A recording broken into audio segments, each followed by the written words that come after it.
I think it was 1976. He had a girlfriend at the time who I'd gone to college with, and knowing we were both into photography, she introduced us. He was working at the Sun at the time, and I think he shortly thereafter, and then he invited me on board. He wasn't the photo editor at the time, but he was still writing articles. He had, I think one of the first was an article on edible mushrooms, his brother being a expert on mushrooms. So he did that, and that was probably the last time it was a story by him. It was illustrated by a cartoon, which was surprising. But from there, he did a lot of articles on biking. He was into biking, so it was bicycle route planning and policy. Everywhere he went was his bike, but he had two pretty bad accidents. The first one, he was headed down 12th, and a dog ran out in front of him, and he went over the handlebars and messed his shoulder up pretty badly. The next one, he was going down Denny, the really steep part, and somebody came flying through and didn't stop, and only thing he remembered was waking up in the hospital. Let me see. Here's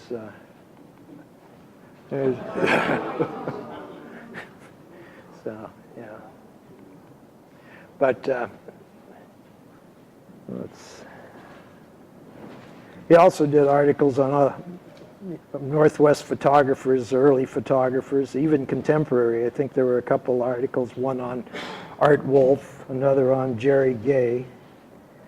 He also did a lot of, he started doing architectural photography, primarily documenting Habs buildings that were going to be torn down, and so he would document them, and then it was all done archivally, 4x5 camera, and then they were sent to the Smithsonian. So he did quite a bit of that. Let's see. Okay. Yeah, this was, I think, the first photo I have of him, and that was his first apartment up on Capitol Hill. It was a small studio, and then from there he went to another one on Capitol Hill, not far away, another studio.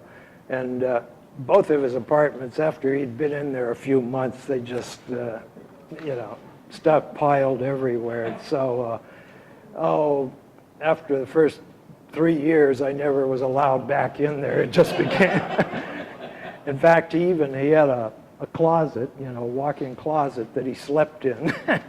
He put a mattress on the floor and slept in his walk-in closet. He did all his darkroom developing film in his bathroom, so it was just a mess, the sink, and I think the landlord knew, what was going on, and it was kind of the agreement was when I pull out, we'll get square, we'll fix the place up again, but it was, stacks, computers. He must have had 4 computers in there, and just photos, framed photos. But okay, there he is with his bike.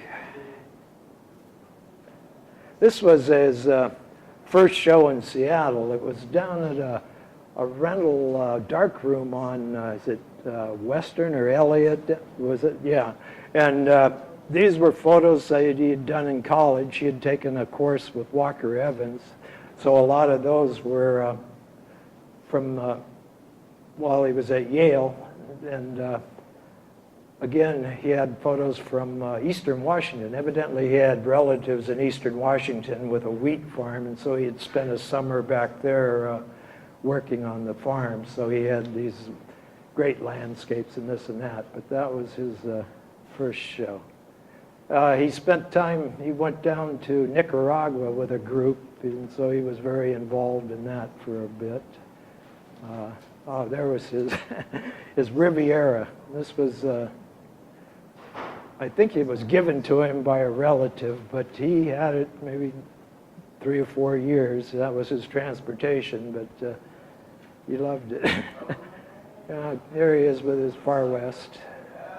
Used to have parties, and at least 2 occasions, people coming to the party came in a cab, and it would be John, the driver, so he would stop and spend a few minutes at the party before taking off again.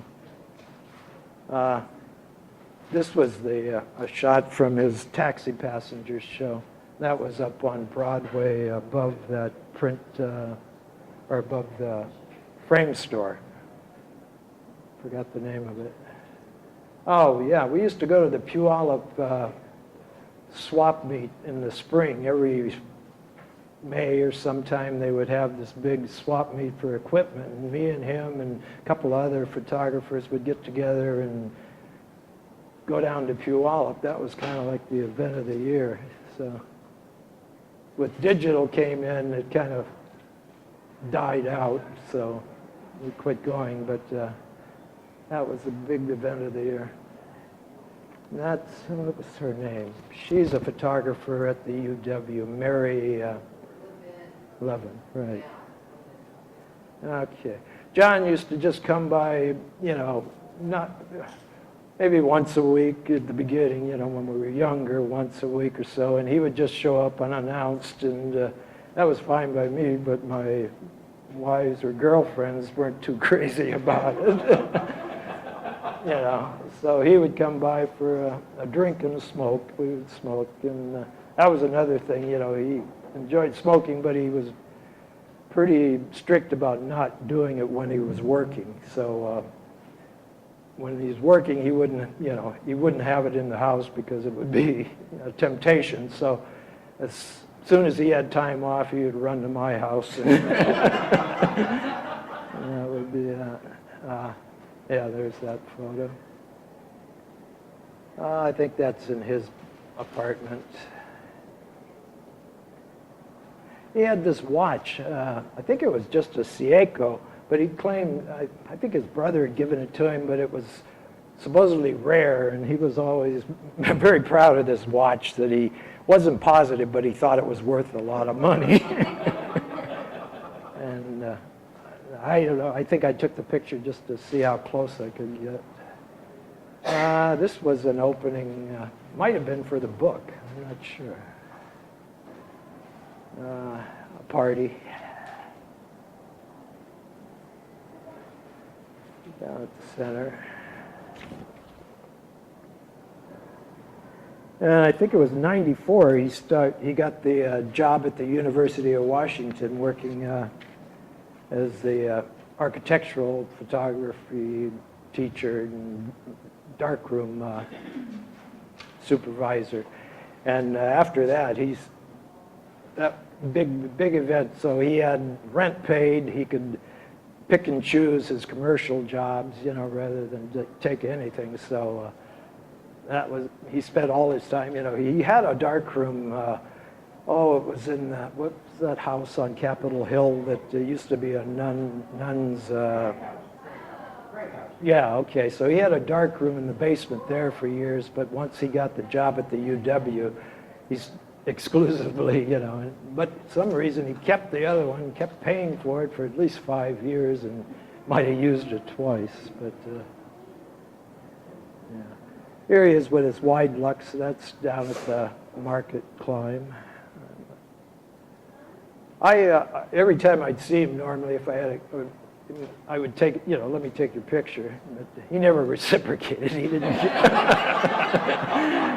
So I'm sure if you go through his archives, there might be a few pictures of me, but not like this, And I really regret the last time I saw him, we went to a roller derby in Olympia, and he had just gotten another car, a new used car, because his other one, he had a small, it was total, but I had always taken him in his cars, and I forgot. I said, make a note, take his picture, and I forgot and didn't, and that was the last time I saw him, so the last time, no picture.